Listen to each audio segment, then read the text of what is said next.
Hello all, मैं हूं Usha Jain Bhatnagar. Podcast दिल से पर आप सबका फिर से स्वागत है। आज का जो हमारा पॉडकास्ट होने वाला है एक बहुत ही स्पेशल गेस्ट के साथ और बहुत ही स्पेशल सब्जेक्ट के लिए। आजकल सभी बच्चे और पेरेंट्स चाहते हैं कि उनके बच्चे अब्रॉड में जाके हायर एजुकेशन लें, लेकिन कहाँ से स्टार्ट करें ये समझ में नहीं आता है। तो आज का जो ये हमारा पॉडकास्ट है और जो हमारी गेस्ट है वो पिछले 5 सालों से यूएस में है। वहीं पे उन्होंने मास्टर्स किया और वहीं पर अब जॉब कर रही है। उन्होंने कैसे वहां जाकर सारी चीजें मैनेज की और उससे पहले इंडिया में उन्होंने कैसे जाने का सोचा और किस तरह से, जैसे जीरो से स्टार्ट करते हैं हम, बिल्कुल वैसी ही स्थितियां होती है। तो कैसे जाने के बारे में जो भी इंफॉर्मेशन चाहिए, जो डॉक्यूमेंट्स चाहिए या जितनी भी एग्जाम्स वगैरह देना है उसकी तैयारी कैसे की, उसके बारे में हम जानेंगे, जो बहुत ही हेल्पफुल होगा उन स्टूडेंट्स के लिए जो चाहते हैं बाहर जाना और विशेषकर अगर यूएस में जाकर मास्टर्स करना चाहते हैं या किसी और जैसे फेलोशिप है या रिसर्च या और कोई भी सब्जेक्ट में कुछ भी पढ़ाई करना चाहते हैं, उनके लिए ये जो पॉडकास्ट है बहुत ही हेल्पफुल होने वाला है। तो अब मैं अपनी जो गेस्ट है उनका वेलकम करती हूँ। वेलकम। नमस्ते उषा जी। आज की जो हमारी गेस्ट हैं वो अवनी भटनागर हैं और पिछले 5 सालों से यूएस में ही रह रही है। यहीं पे इन्होंने मास्टर्स किया है। तो अब हम इनसे ही जानेंगे कि कैसे शुरुआत की और कैसे इन्होंने यहाँ आने का सोचा। तो अवनी जी, थोड़ा सा अपने बारे में डिटेल बताइए कि आपने यहाँ पे मास्टर्स किया, तो जो बैचलर की डिग्री वो इंडिया में ही की, तो किस सब्जेक्ट में आपने बैचलर्स डिग्री ली है? देखिए उषा जी, इसमें है थोड़ा ट्विस्ट। तो मास्टर्स डिग्री तो मैंने करी पब्लिक हेल्थ में, बट बैचलर्स डिग्री है मेरी डेंटिस्ट्री में। Oh very good. जो कि हमारे लिसनर्स को शायद काफी सरप्राइजिंग लगेगा। हाँ, ऑब्वियसली है ना। तो 12th में मैंने लिया था बायोलॉजी, क्योंकि मेरी मैथ्स थी बहुत वीक। तो उसके बाद ऑप्शन हमारे पास होता है, या तो आप मेडिसिन करेंगे या तो आप डेंटिस्ट्री करेंगे। तो मैंने चूज किया उस time dentistry. Okay, very good. तो 4 साल बहुत अच्छे निकले पढ़ाई के। फिर आई इंटर्नशिप में लगा ठीक है निकल जाएगा। फिर उसके बाद 1 साल प्रैक्टिस करी मैंने प्राइवेट क्लिनिक में। ओहो, वेरी गुड। जब प्राइवेट क्लिनिक में प्रैक्टिस की तब रियलिटी पता चली बिजनेस की, कि कैसे चलता है आपका डेंटल क्लिनिक, कैसे चलेगा। ओके। फिर पैशन नहीं लगा। अच्छा। क्योंकि आप कोई भी फील्ड को परस्यू करना चाहते हैं अगर रेस्ट ऑफ योर लाइफ के लिए, बिल्कुल, तो उसके लिए पैशनेट होना बहुत जरूरी है कि आपको काम करने में मजा आए। बिल्कुल कि आप अपने आप को आगे के 50 साल वो चीज करते हुए देख सकते हैं कि नहीं। तो अंदर से ही वैसा फीलिंग नहीं हुआ कभी। अच्छा कि अच्छा ठीक है, मतलब जब तक था ठीक है। पर एक जो होता है ना कि ये तो बहुत अच्छा ये मुझे बहुत पसंद आ रहा, मजा आ रहा है, तो वो कभी भी फील नहीं हुआ। अच्छा। फिर मैंने एक्सप्लोर करना चालू किया कि और क्या ऑप्शंस हैं और मैं क्या कर सकती हूँ कि जिसमें मुझे शायद मजा आए। तो अचानक से एक बार फ्रेंड से बात करते करते ये आइडिया है कि यूएस में भी तो जा सकते हैं, कि वहां एक्सप्लोर करते हैं। क्योंकि उस टाइम नया नया चालू हुआ था, कि एकदम ट्रेंड चालू हुआ था, क्योंकि यूएस जाने लग गए थे तब तक। तो ऐसे ही मजाक में जस्ट एक्सप्लोर किया ऑप्शंस के। अच्छा, फिर ये एक डिग्री आई सामने, पब्लिक हेल्थ। क्यों क्लिक करी? क्योंकि इस नाम का एक सब्जेक्ट डेंटिस्ट्री में भी पढ़ा था। अच्छा। तो ये क्लिक हुआ कि अच्छा ये वहां पे भी होता है, ये ऑलरेडी पढ़ लिया। तो इसको फिर और एक्सप्लोर किया कि अच्छा आगे जाके क्या ऑप्शंस हैं। और जो मेरे फादर हैं वो ऑलरेडी फार्मास्यूटिकल में काम करते थे। अच्छा। तो थोड़ा तो था कि अच्छा मेडिसिन से भी रिलेटेड है, तो मेरी जो आपका मेन कोर है उससे वो रहेगा कि अगर अच्छा ये करेंगे तो जो मेरा कोर बेसिक है कि बायोलॉजी, हेल्थ केयर, उससे मैं जुड़ी हुई रहूंगी, but it will be different from dentistry. Yes, है ना। तो इसको ही फिर मैंने और एक्सप्लोर किया, लोगों से बातें की जिनने ऑलरेडी ये डिग्री करी, कि उनका एक्सपीरियंस कैसा रहा, वो अभी कहाँ है अपने करियर में, कि आगे जाके सही में भी कुछ बात बन सकती है। क्योंकि देखिए उषा जी, यूएस जाने का जो डिसीजन है छोटी बात नहीं है। हाँ वही बहुत बड़ा डिसीजन है, बहुत बड़ा डिसीजन, पेरेंट्स के लिए भी, बच्चे के लिए, सबके लिए, क्योंकि आपको अपनी नई जिंदगी चालू करनी है कहीं पे जाके। तो आपको नई कंट्री जिसमें आप किसी को भी नहीं जानते, बिल्कुल स्ट्रेंज, और मेरे लिए तो फील्ड ही अलग, कि फील्ड ही नहीं पता। एक बार चैप्टर पढ़ा होगा एक दो कि ठीक है इसमें ये होता है, तो बहुत बड़ा डिसीजन। बिल्कुल बिल्कुल। तो इसीलिए बहुत लोगों से बातें करी, बहुत ओपिनियंस लेके, करना भी चाहिए कि नहीं, कि ये बस उसी टाइम लग रहा है कि कोई बात नहीं हो जाएगा। तो फिर लास्ट में यही रहा कि इसी को ही आगे परस्यू करना चाहिए जी। तो फिर आपने इसके लिए मतलब कोई कंसल्टेंट जो होते हैं, जो फॉरेन एजुकेशन के लिए होते हैं, उनकी हेल्प ली या खुद से ही एक्सप्लोर किया? तो ये मैं बोलूंगी 50-50। अच्छा, कैसे? तो अब देखिए, जैसे यूएस जाने डिग्री तक का मैंने संभाला कि डिग्री कौन सी करनी है, ये मैंने डिसीजन ले लिया। बट अब वहां तक पहुंचना कैसे है, क्योंकि कोई भी आप दूसरे कंट्री में जाएंगे बहुत स्टेप्स होते हैं, एग्जाम्स देने पड़ते हैं, फिर कहाँ अप्लाई कैसे करना है, कितने स्टेप्स होते हैं, बहुत सारे। तो मैंने इसके लिए कंसल्टेंट की हेल्प ली। हाँ, तो उनसे पहले 1 आवर का एक फर्स्ट जब मेरा एक्सपीरियंस था, तो मैंने 1-on-1 कंसल्टेंट से जस्ट आइडिया लेने के लिए कि प्रोसेस क्या रहेगी, कैसा होगा। फिर अगली बार मैं मेरे पेरेंट्स को लेके गई वहां पे कि अब आप भी समझो इस प्रोसेस को। तो उनने आगे का स्टेप्स का जो रास्ता है वो उनने मुझे दिखाया कंसल्टेंट से। लेकिन जैसे अवनी जी, कई जो छोटे शहरों में लोग रह रहे हैं, तो वहां पे हो सकता है कि कोई कंसल्टेंट उनको अवेलेबल ना हो।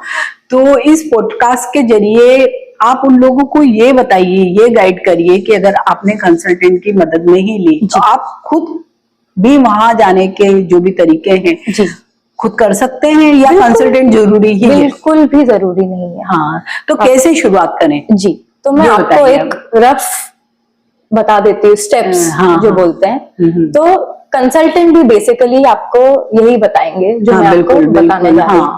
बेसिकली आपको देने होते हैं 2 एग्जाम। अच्छा। एक रहेगा आपका लैंग्वेज का एग्जाम, क्योंकि आप फॉरेन कंट्री में जा रहे हैं, तो आपको वहाँ की लैंग्वेज आना बहुत जरूरी है। तो एग्जाम का क्या नाम होगा? 2 एग्जाम्स होते हैं इंग्लिश लैंग्वेज के।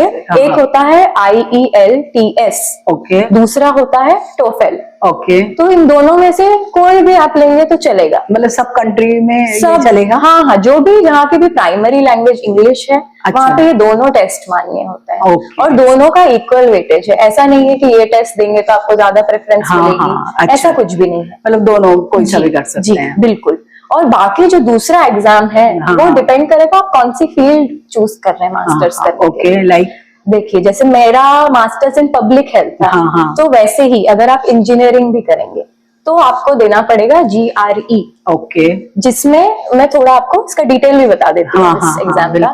तो GRE में 2 पार्ट्स होते हैं। एक होता है आपका इंग्लिश का ही वापस से, अच्छा, और एक होता है आपका मैथ्स का पार्ट, है ना, जो कि अब जिनने बायो पढ़ी है तो थोड़ी टेंशन हो जाएगी, टेंशन होगी, है ना, बट ज्यादा नहीं होती। 10th तक जितनी हमने मैथ्स पढ़ी है उतनी होती है, उतनी है, मतलब बहुत ऐसा डिफिकल्ट नहीं। हाँ, मतलब आप अगर प्रिपरेशन अच्छे से करेंगे तो आपसे हो जाएगा। अच्छा, कोई बहुत डिफिकल्ट बात नहीं है। अच्छा, ये मैं कह रही हूँ क्योंकि मतलब फ्रॉम समवन जिसकी मैथ्स बहुत अच्छी नहीं थी स्कूल टाइम तक, क्योंकि आपने बायो लिया था, बिल्कुल इसीलिए। तो अगर मैंने कर लिया तो कोई और भी कर ही सकता है डेफिनेटली। नहीं तो जैसे कोचिंग ज्वाइन करना पड़ सकती है या खुद ही सेल्फ स्टडी से हो सकता है? सेल्फ स्टडी से बिल्कुल हो सकता है, क्योंकि एग्जाम्स की जो प्रिपरेशन की वो मैंने खुद से ही करी पूरी। अच्छा, मैंने मतलब कुछ हेल्प, मतलब बुक्स ली या यूट्यूब या बहुत, अगर आपको बुक्स भी नहीं खरीदनी है, यूट्यूब वगैरह पे इतना ज्यादा मटेरियल है। यूट्यूब पे, गूगल पे बहुत सारे सैंपल पेपर्स हैं, बहुत चैप्टर्स के आपको PDF मिल जाएंगे फ्री के। तो आप आराम से उससे प्रिपरेशन कर सकते हैं। बिल्कुल। और मैंने जो प्रिपरेशन करी थी, मैंने सिर्फ एक ही बुक खरीदी थी। अरे वाह! और उससे ही मैंने सारी प्रिपरेशन करी थी। अरे तो ऐसा कुछ बहुत बड़ी बात नहीं, मतलब मैं कहूंगी कि बोर्ड एग्जाम से तो बहुत कम प्रिपरेशन ही लगेगी। अच्छा, है ना, तो इतना डिफिकल्ट नहीं है। अच्छा, तो जैसे GRE का आप एग्जाम बोल रहे हैं, तो उसमें कुछ ऐसा कट ऑफ या ऐसा कुछ होता है क्या कि इतने नंबर आने चाहिए तभी आपको एडमिशन मिलेगी, या इस तरह का कुछ? देखिए, US में कट ऑफ सिस्टम नहीं है इतना। अच्छा, ठीक है, बट एक होता है ना डिसेंट मार्क्स होता है कि इतने आएंगे तो ज्यादा अच्छी यूनिवर्सिटी। अच्छा, हाँ, मतलब यूनिवर्सिटी की ग्रेडिंग वाला मामला बनेगा यहाँ पे। तो GRE जो है एग्जाम, इसमें कहते हैं 300 और उसके ऊपर अच्छा। आपके जितने भी नंबर आए बहुत अच्छे, अच्छा, अच्छी यूनिवर्सिटी में मिल जाएगा एडमिशन। अच्छा। अगर नहीं भी आए एडमिशन मिल जाएगा, थोड़ी अच्छा। कम अच्छी यूनिवर्सिटी में मिलेगा अच्छा, शायद, ओके। बट एडमिशन मिल जाएगा जी। और दूसरा जो आप कह रहे हैं लैंग्वेज का जो टेस्ट है, तो उसमें नंबर्स होते हैं या कोई और क्राइटेरिया होता है इसमें? देखिए, जो मैंने जीआरई में जो इंग्लिश बोली, हाँ, वो रिटर्न ही एग्जाम होता है, मल्टीपल ऑप्शंस होते हैं उसमें, एमसीक्यू टाइप होता है उसमें। अच्छा। तो उसमें थोड़ी वोकैबुलरी होती है, वो अलग तरह का होता है। तो उसमें भी आप जो स्टडी मटेरियल है उसमें आपको मेमोराइज ज्यादा करना है। अच्छा अच्छा, वो मेमोराइजेशन पे डिपेंडेंट है जीआरई वाला जो इंग्लिश है। अच्छा। और जो दूसरा मैंने लैंग्वेज वाले जो दो आपको बताया एग्जाम, उसमें आपको काम आएगा आपका experience of English speaking. Okay. हाँ, तो उसमें एलिमेंट्स होते हैं स्पीकिंग, लिसनिंग, राइटिंग, है ना। तो ये सभी चीजें मतलब आप जैसे कोई इंग्लिश सीरियल देख रहे हैं, तो उसमें ये सब एलिमेंट्स आपके हो गए, है ना। तो आप सुनेंगे इंग्लिश, है ना, आप बोलेंगे इंग्लिश, लिखेंगे इंग्लिश, ये सब तो आपके डेली एक्सपीरियंस वाला काम आएगा इसमें। अच्छा। तो वो एग्जाम में कहूंगी वो आसान है। अच्छा, लेकिन कहते हैं कि वो ज्यादा बच्चों को टफ लगता है। वो इसलिए शायद टफ लगता है क्योंकि मतलब मुझे, मेरे एक्सपीरियंस से मुझे लगता है उसका सबसे टफ पार्ट था स्पीकिंग।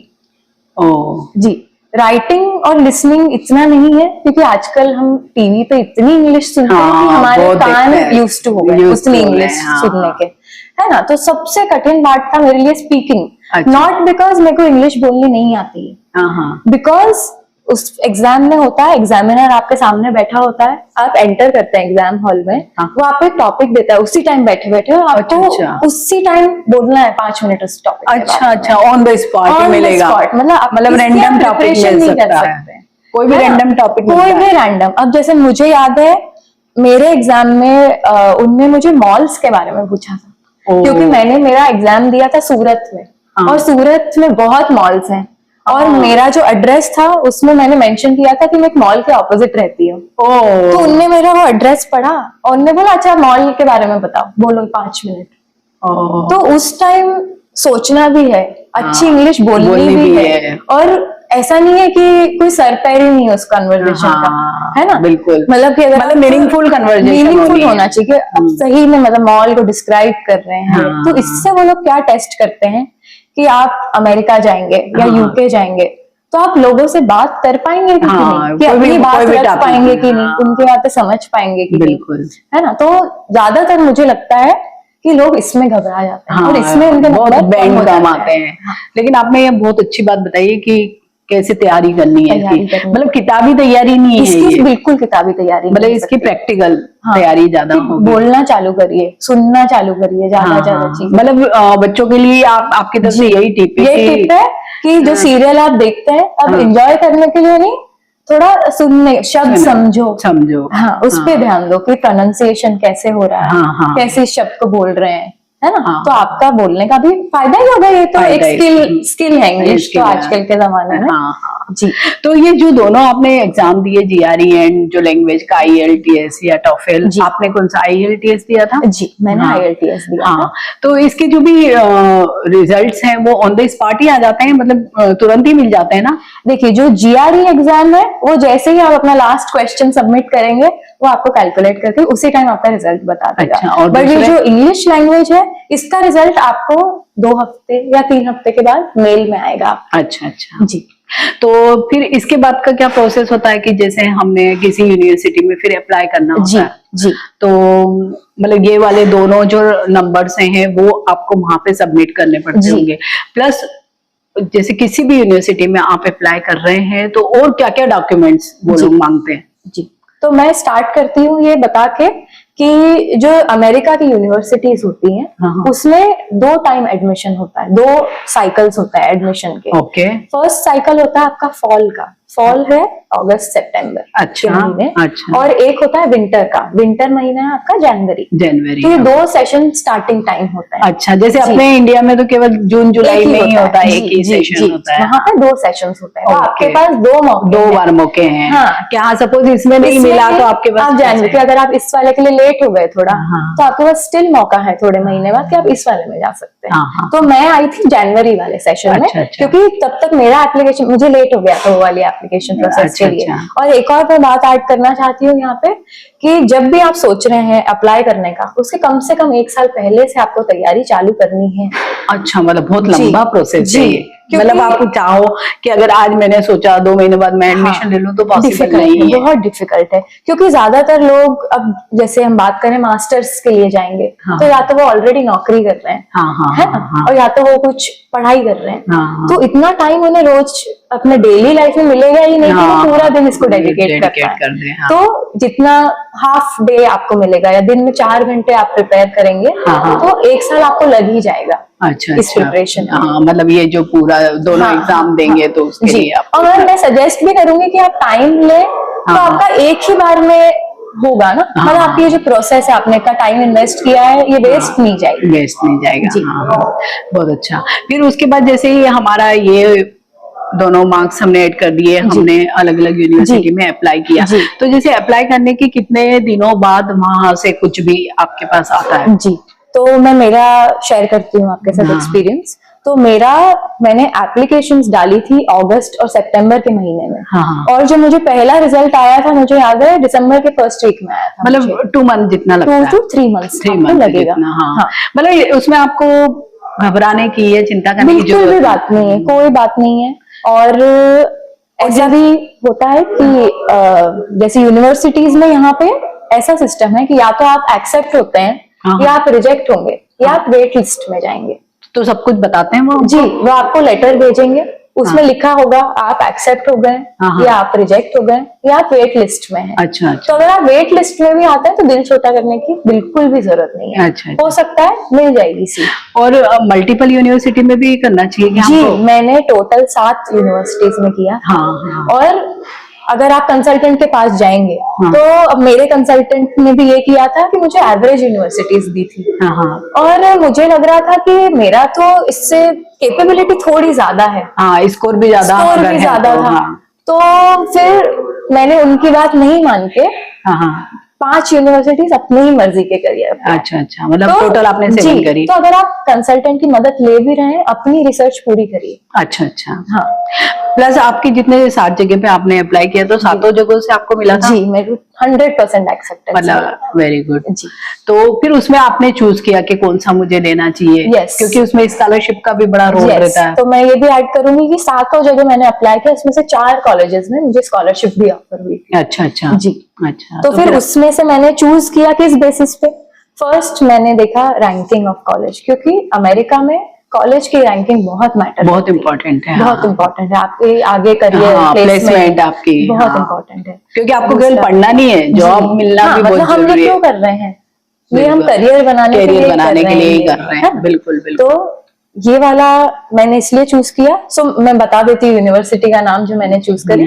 सो मैंने मास्टर्स किया है बॉस्टन यूनिवर्सिटी। वेरी गुड, बहुत अच्छा रैंक है इसका। बहुत अच्छा, मतलब जो मैंने डिग्री करी है उसमें अभी आज की डेट में यूएस में 6th नंबर पे आता है। ओहो, वेरी गुड, बहुत बढ़िया। तो बहुत प्रेस्टिजियस डिग्री है यहाँ से। तो फर्स्ट जैसे मैंने बोला रैंकिंग, दूसरा लोकेशन। लोकेशन बहुत इम्पोर्टेंट है, बहुत ज्यादा इम्पोर्टेंट है। कि अगर बहुत टॉप फर्स्ट रैंकिंग भी यूनिवर्सिटी है, बट वो बहुत छोटे शहर में जहाँ पे कंपनीज नहीं है, तो आपको नहीं काम आएगी। क्योंकि आपको जाना तो मार्केट में है ना, उसके बाद नौकरी ढूंढना है। तो बॉस्टन मैंने क्यों चूज किया? क्योंकि बॉस्टन में हब है फार्मास्यूटिकल्स का, मेडिसिन का। तो मुझे ये पता था कि हेल्थ केयर इधर है। मतलब हेल्थ केयर वाले जो भी बच्चे अगर जानना चाहते हैं, यूएस में आना चाहते हैं, तो बॉस्टन तो जरूर ध्यान में रखिए। यहाँ की यूनिवर्सिटीज को मतलब प्रायोरिटी दें। जी, और अगर आईटी में भी है, तो आईटी में बॉस्टन है, सैन फ्रांसिस्को है, न्यूयॉर्क, टेक्सास। ये मैं बोलूंगी 4 सिटीज हैं जो आपको ज्यादा कंसंट्रेट करना चाहिए। मतलब पढ़ाई के लिए भी, क्योंकि वहाँ पे आपको जॉब अपॉर्चुनिटीज ज्यादा मिलेंगी। ज्यादा है, बिल्कुल। अवनी जी, इसके बाद जो बहुत सबसे, ये तो कॉलेज की बात हो गई जो हमने अपने नॉलेज के थ्रू, एग्जाम के थ्रू हमने चूज कर लिया। दूसरा जो सबसे इम्पोर्टेंट जो पॉइंट होता है वो होता है फाइनेंस। राइट। क्योंकि हम ये जानते हैं कि जो फॉरेन का एजुकेशन और विशेषकर यूएस में वो बहुत कॉस्टली है। तो वो कैसे मैनेज किया जाता है, या आपने कैसे उसकी तैयारी की थी, या क्या क्या आप मतलब उसके बारे में कैसे कैसे चीजों को आप, जैसे बैंक के थ्रू बच्चे लोन लेते हैं, या अदर जो भी चीजें आपने कैसे मैनेज की? सो इसमें फर्स्ट स्टेप होगा, जैसे ही आपको एडमिशन मिलेगा, हाँ, तो आपको एक डॉक्यूमेंट मिलेगा जिसको कहते हैं I-20। ओके, ठीक है, ये है आपका वीजा का डॉक्यूमेंट, बहुत इंपॉर्टेंट डॉक्यूमेंट है। हाँ। इस पे होगा आपका यूनिवर्सिटी का नाम, आपकी डिग्री का नाम, अच्छा। और इसमें सबसे जो इम्पोर्टेंट चीज होगी आपके फाइनेंसेस से रिलेटेड, हाँ, वो होगी आपकी टोटल फीस और लिविंग एक्सपेंसेस। ओहो, ये एक फिगर वो लिख के भेजते हैं। अच्छा, कि आपकी जो, जैसे अगर 2 साल की डिग्री है, हाँ, तो टोटल कितनी पढ़ाई की फीस होगी एंड टेंटेटिव लिविंग कितना होगा आपका एक्सपेंसेस। अच्छा, अच्छा, ठीक है, तो ये जो टोटल फिगर बनेगा आपके पास इतने पैसे अकाउंट में होने चाहिए। अच्छा जी, मतलब आपके पेरेंट्स के या जी, आपके? तो ये आपको कब बोलेंगे वो कि हमें देखने हैं पैसे? हाँ। ये आपको लगेगा जब आपका वीजा का इंटरव्यू होगा। अच्छा, अच्छा, हम उस उसके बारे दिन- में भी बात करेंगे। जी जी जी, हाँ, तो मैं आऊंगी इस पॉइंट पे वापस। हाँ। बट ये आपको याद रखना है कि ये जो फिगर है, हाँ। इससे ज्यादा ही थोड़े हाँ, उस टाइम आपके अकाउंट में होने चाहिए। हाँ, मतलब आपको पहले से फाइनेंस जी, अपने जी। मैनेज करने हैं। मैनेज करने, और ऐसा भी नहीं कि आज आपका इंटरव्यू और आपने कल ट्रांसफर करा, हाँ। ये भी नहीं, आपको हाँ। स्टेबल फाइनेंसेस दिखाने हाँ, लेकिन जैसे जो बच्चे लोन लेते हैं, कोई जी, बैंक जी, से जी, एजुकेशन लोन जी। लेते हैं, तो उस केस में क्या होता होगा? उस केस में बैंक आपको वो बैलेंस करके देता है एंड आपको लोन का एक डॉक्यूमेंट मिलता है, हाँ, वही। जो आप इंटरव्यू में दिखा सकते हैं हाँ, कि हमें खुद का नहीं है इनकम, बट ये लोन है, तो हमारे पास इतने हाँ, मतलब फंड्स हम हैं, पे कर सकते हैं, अवेलेबल फंड्स हैं हमारे पास। अच्छा, अच्छा, जी, तो आजकल ज्यादातर बच्चे, मैं कहूंगी कि लोन, एजुकेशन लोन से ही आते हैं यहाँ पे, हाँ, है ना? तो फाइनेंसेस मैं बोलूंगी कि इतना डिफिकल्ट पार्ट नहीं है, अब नहीं रहा, अब नहीं रहा है, क्योंकि बहुत ज्यादा एजुकेशन, हर बैंक का अलग अलग प्लान लोग है। हाँ वो प्रोवाइड करवा रहे जी हैं। जी जी, तो काफी आसान हो गया है। हाँ, अब हम आते हैं जो सबसे इम्पोर्टेंट जी, है, जी। मोस्ट इम्पोर्टेंट पॉइंट, वो है वीजा। वीजा, हाँ, यस, वो कैसे, क्या प्रोसेस होगा, बिल्कुल। क्या चीजें होंगी तो उसके लिए? यूएस वीजा सुनते ही सब लोग हाँ, बहुत बहुत tension घबरा हो जाते जाते हैं, हैं। क्योंकि सुनना, दूसरों से सुनते हैं एक्सपीरियंस कि हमारा तो रिजेक्ट हो गया। हाँ, हाँ, एक्सेप्टेड वाले बहुत कम ही एक्सपीरियंस सुनाई बिल्कुल, देते हैं, बिल्कुल। ज्यादातर लोग यही बोलते हैं कि अरे हाँ, हमारा तो रिजेक्ट हो reject गया। हुआ, हाँ। ठीक है, कोई घबराने की बात नहीं है। हाँ, हाँ, key to cracking the visa interview is confidence हाँ, हाँ, एंड ऑनेस्टी। ओके, बस, झूठ नहीं बोलना है झूठ बस। बिल्कुल भी नहीं बोलना है, जो है बता दो। लोन हाँ। लिया है, बता दो। कोई रिश्तेदार यूएस में रहता है, बता दो। अच्छा, अच्छा, झूठ नहीं बोलना है, अच्छा, अच्छा, ओके, बिल्कुल झूठ नहीं बोलना है, हाँ, हाँ, और जो भी है कॉन्फिडेंटली जवाब दे दो। अच्छा, अच्छा। जी। तो जैसे वीजा का भी क्या प्रोसेस है? जैसे पासपोर्ट होता है, फिर उसके बाद हम वीजा के लिए अप्लाई करते हैं, Right, है ना? right. तो थ्रू नेट ही करते होंगे। जी, जी, जी। जैसे अप्लाई किया, फिर उसके बाद वो लोग आपको मतलब कितनी बार बुलाते हैं? देखिए, फर्स्ट आपका स्टेप रहेगा जब आप वीजा इंटरव्यू के लिए मतलब करेंगे तैयारी, फर्स्ट आप डॉक्यूमेंट भरेंगे DS-160।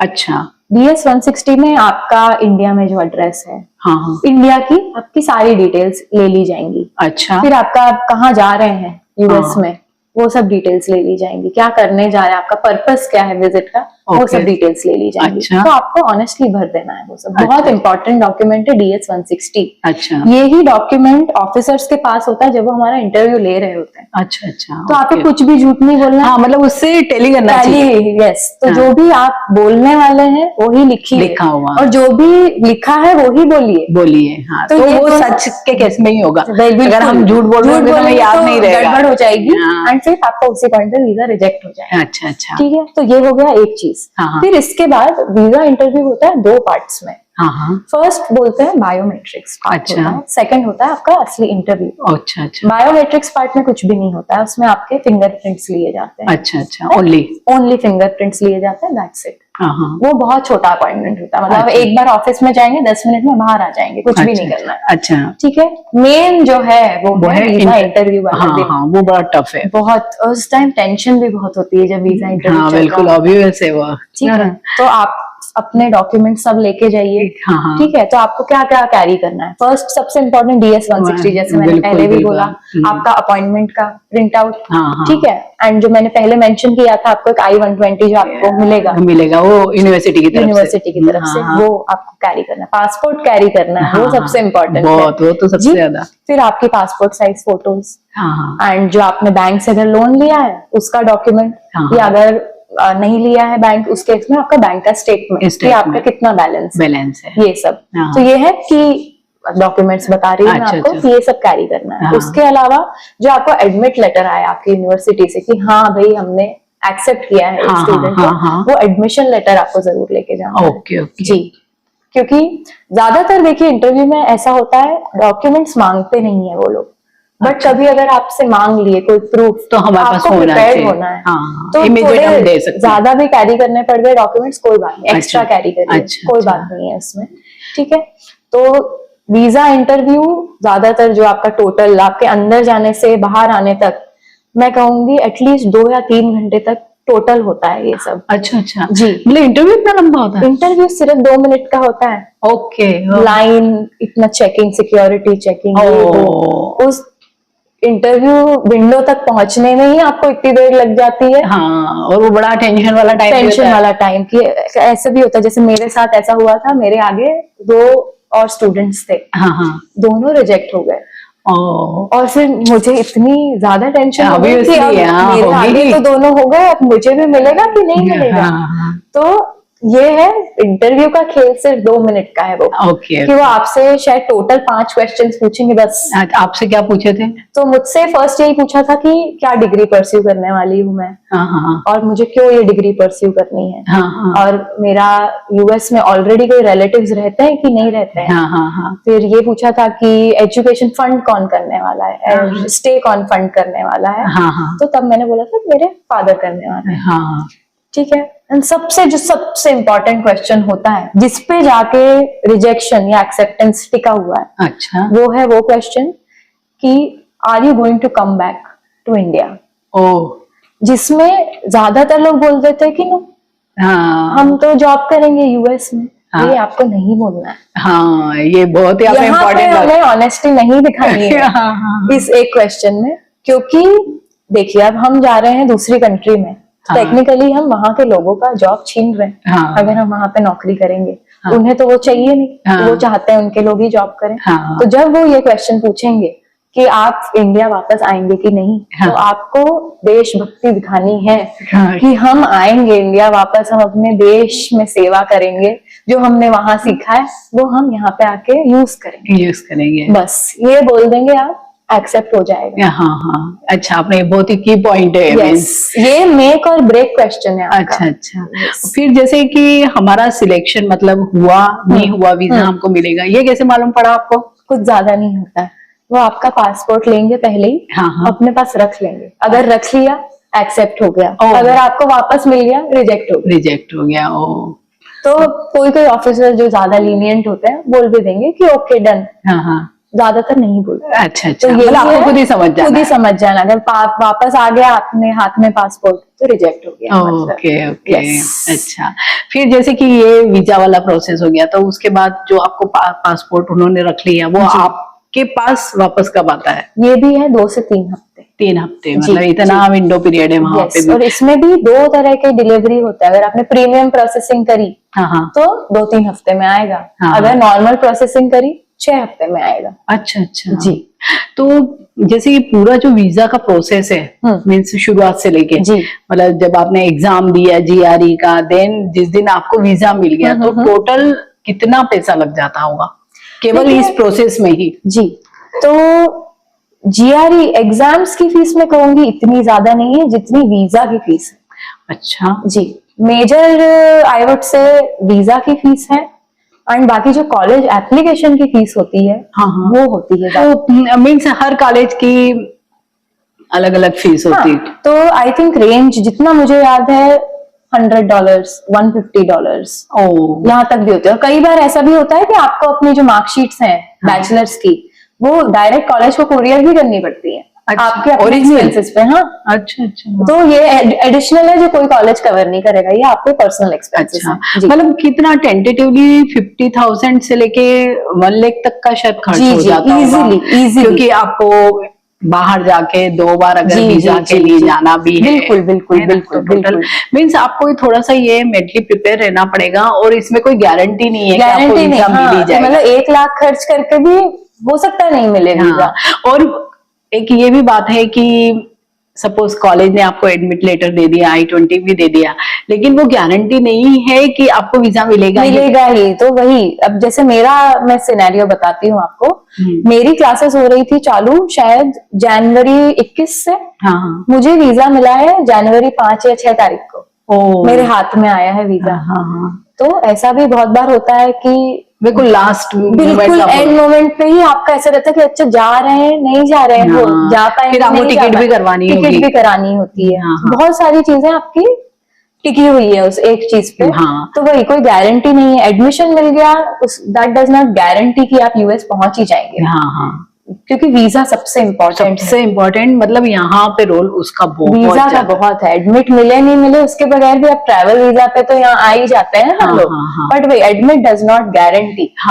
लेकिन जैसे जो लैंग्वेज वाला जो आपने टेस्ट दिया और उसका जो रिजल्ट आता है, तो वो भी कहीं वीजा में कुछ काम आता है? बिल्कुल भी नहीं, बिल्कुल नहीं आता। उसका कोई रोल नहीं। आपके कितने भी नंबर आए उसमें, अच्छा, मतलब उसमें कोई रोल नहीं है?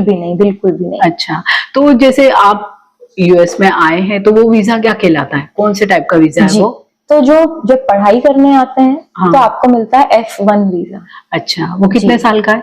सो F1 वीजा आपको मिलता है 2 + 3 years का, 5 years इन टोटल। मीन्स ज्यादातर जो मास्टर्स डिग्री होती है इन यूएस वो होती है 2 साल की। अच्छा, फिर इसमें एक मैं डिटेल दूंगी आपको जो काम आएगी शायद लिसनर्स को। हाँ, बिल्कुल। तो जब आप इंजीनियरिंग, साइंस, टेक्नोलॉजी या मैथमेटिक्स, ये है एक टर्म स्टेम। अच्छा। Science, technology, engineering and mathematics. Okay. इनसे रिलेटेड जब आपकी कोई डिग्री होगी मास्टर्स की, तो आपको मिलेगा ओपीटी। ओपीटी है ऑप्शनल प्रैक्टिकल ट्रेनिंग, जो है जॉब। जो परमानेंट फुल टाइम जॉब, ये है ओपीटी। अच्छा। तो ये हम इंटरनेशनल स्टूडेंट्स के लिए सबसे इम्पोर्टेंट बात है ध्यान रखने की, कि जब भी आप कॉलेज सिलेक्ट करेंगे या अपना कोर्स सिलेक्ट करेंगे, मेक श्योर वो स्टेम के अंडर आता है। अच्छा जी। अदरवाइज क्या होगा, अगर आपका स्टेम कोर्स नहीं है, 2 साल डिग्री हो गई आपकी, उसके बाद सिर्फ 1 साल है आपके पास। सिर्फ जॉब सर्च करना, जॉब करने के लिए ही। अच्छा। उसके बाद आप जॉब कर नहीं पाएंगे। अच्छा जी, मतलब आपको डिपोर्ट होना पड़ेगा, आपको आना ही पड़ेगा वापस, या दूसरे रास्ते ढूंढने पड़ेंगे। अच्छा। तो ये जो, और फिर लोग पूछेंगे कि और 2 ही तो साल मिल रहे हैं, उसमें क्या? इसमें आता है फिर नेक्स्ट वीजा का रोल, जो है H1B। जो काफी लिसनर ने सुना होगा कि एम्प्लॉयमेंट के लिए H1B बहुत जरूरी है यूएस में। तो ये जो एडिशनल 2 साल है, ये आपको एडिशनल 2 और लॉटरीज देता है H1B की। सो आपके पास टोटल हो गई 3 लॉटरीज जी। तो एक बार H1B मिल गया, फिर अनलिमिटेड टाइम के लिए कंटिन्यू कर सकते हैं अपना एम्प्लॉयमेंट। बिल्कुल। सो मतलब make sure for everyone who is listening, make sure your course is STEM। क्योंकि बहुत लोग गलती करते हैं कि एक्साइटमेंट में कि ठीक है जिसमें मिल रहा है ले लो। ऐसा नहीं करना, क्योंकि आपने ले भी लिया, आप आ भी गए, वहां पे कोई काम का नहीं होने वाला। फिर आपका वही स्ट्रगल चालू हो जाएगा जो इंडिया में चल रहा है। ठीक है, बिल्कुल। तो ये एक बहुत ध्यान रखने वाली चीज है। स्टेम वाला जो बात आपने बताई बहुत इम्पोर्टेंट है। तो अवनी जी, आपने बहुत अच्छी जानकारी हमसे शेयर कर दी है। लगभग सारी चीजें आपने नेविगेट कर दी है, कवर कर ली है। एग्जाम से लेके वीजा, फाइनेंस, मीन्स एवरीथिंग जो आपको यूएस तक पहुंचा दे, वो सारी बातें आपने हमसे शेयर की है। आपने बहुत ही अच्छी जानकारी शेयर की, और जो भी हमारे पॉडकास्ट को देख रहे होंगे और जो बच्चे यूएस में आना चाहते हैं, उनके लिए तो ये पॉडकास्ट बहुत ही हेल्पफुल होगा। तो आपका अवनी जी बहुत बहुत धन्यवाद कि आपने बहुत ही प्रेशियस नॉलेज हमसे शेयर की है। तो आगे के जो कुछ पॉडकास्ट में हम जरूर ये आपसे जानना चाहेंगे कि एक बार आप यूएस पहुंच तो गए, उसके बाद स्टूडेंट्स को क्या क्या फेस करना पड़ता है, फाइनेंशियली भी, कुछ जॉब भी करने पड़ते होंगे, सोशल भी यहाँ पे, क्योंकि स्ट्रक्चर डिफरेंट है। तो वो भी सारी चीजें हम आपसे नेक्स्ट पॉडकास्ट में जरूर जानना चाहेंगे। बिल्कुल Usha ji. Okay, thank you. अगर आप अवनी जी से और कोई भी जानकारी चाहते हैं तो कमेंट बॉक्स में जरूर कमेंट करिए। तो आगे के पॉडकास्ट में हम उन सारी चीजों को इनसे अवश्य ही जानने की कोशिश करेंगे और वो सारी चीजें कवर करेंगे। Thanks once again. Most welcome Usha जी।